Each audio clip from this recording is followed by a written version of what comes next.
Hi எல்லாம் எப்படி இருக்கீங்க? இன்றைக்கி வீடியோவில் என்ன பார்க்க போகிறோம் அப்படின்னு பார்த்தீங்கன்னா, முட்டை தோசை தான். கிரேவி வச்சு அதில் முட்டை தோசை பண்ணியிருந்தேன். அதை நான் எப்படி பண்ணேன்னு சொல்லி பார்க்கலாம். ஒரு பாத்திரம் வந்து எண்ணெய் சேர்த்துட்டு எண்ணெய் நல்லா காஞ்சதுக்கப்புறம் சோம்பு, சின்ன வெங்காயம் சேர்த்துக்கிட்டேன். அது கூடயே கருவேப்பிலையும் போட்டு நல்லா பொரிஞ்சதுக்கப்புறம் கொஞ்சம் மஞ்சத்தூள், அது கூடயே கொஞ்சமாக வந்து மிளகாத்தூள், அதுக்கப்புறம் பார்த்திங்க அப்படின்னா கொஞ்சமாக வந்து பெருங்காயத்தூளும் சேர்த்துக்கிட்டேன்.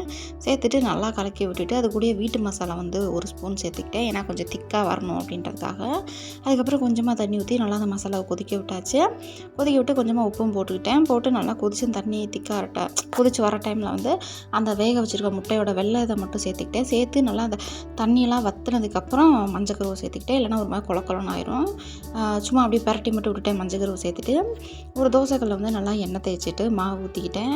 மாவு ஊற்றிட்டு அந்த மாவு லைட்டாக வெந்ததுக்கப்புறம், ஏன்னா அப்படியே ஊற்றினோன்னே போட்டிங்க அப்படின்னா பூரா மாவெல்லாம் அந்த கரண்டியோடையே வந்துடும். அதனால் லைட்டாக வெந்ததுக்கப்புறம் அதுக்கப்புறம் அந்த கிரேவியை போடுங்க.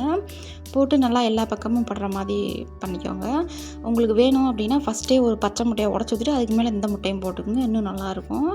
அதை போட்டுட்டு அதுக்கப்புறம் பார்த்திங்கன்னா நறுக்கி வச்சுருக்க சின்ன வெங்காயம், கொஞ்சமாக கருவேப்பிலை போட்டுட்டு உங்கள்கிட்ட கொத்தமல்லி இருந்தால் கூட சேர்த்துக்கலாம். சேர்த்து நல்லா ரெண்டு பக்கமும் பிரட்டி போட்டுட்டு நல்லா எண்ணெய் ஊற்றி நல்லா மொறுன்னு வந்ததுக்கப்புறம் எடுத்திங்கன்னா ரொம்பவே நல்லாயிருக்கும். இதுக்கு தொட்டுக்கிறதுக்கு வேறு எதுவுமே தேவையில்லை, இதுவே போதும். ரொம்பவே நல்லாயிருக்கும். கண்டிப்பாக நீங்கள் ட்ரை பண்ணி பாருங்கள்.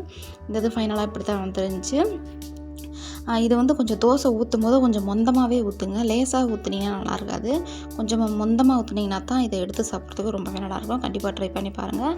இந்த மாதிரியான தொடர்ந்து வீடியோ பார்க்க நம்ம சேனலை சப்ஸ்கிரைப் பண்ணி வச்சுங்க. பாய், நாளைக்கு பார்க்கலாம்.